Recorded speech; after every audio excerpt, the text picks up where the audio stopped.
Hi అండి. అందరూ ఎలా ఉన్నారు? బాగున్నారా? ఎంతో ఈజీగా, టేస్టీగా కాకరకాయ కారం చేసుకునే విధానం చూసేద్దాం వచ్చేయండి.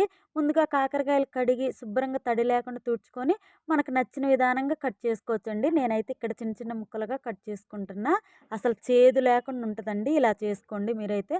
దానికోసం ఒక ఉల్లిపాయ కూడా కట్ చేసుకొని పొయ్యి వెలిగించుకొని, కళాయి పెట్టి 3 స్పూన్ల ఆయిలు, స్పూన్ జీలకర్ర, స్పూన్ ఆవాలు, ఎండుమిర్చి, కరివేపాకు, ఉల్లిపాయలేసి దోరగా ఏగాలి. ఏగిన తర్వాత ఆ స్పూన్ పసుపు గూడా వేసి, అది గూడా వేగిన తర్వాత ఈ కాకరకాయల ముక్కలు వేసి, ఉప్పేసి మంచిగా ఆయిల్‌లో మగ్గించుకోవాలి. మూత పెట్టకూడదండి. కారానికి 4 ఎల్లిపాయలు, 2 స్పూన్లు కారం, ఒక స్పూన్ ఉప్పు, మెంతిపిండేసి మెత్తగా నూరుకోండి.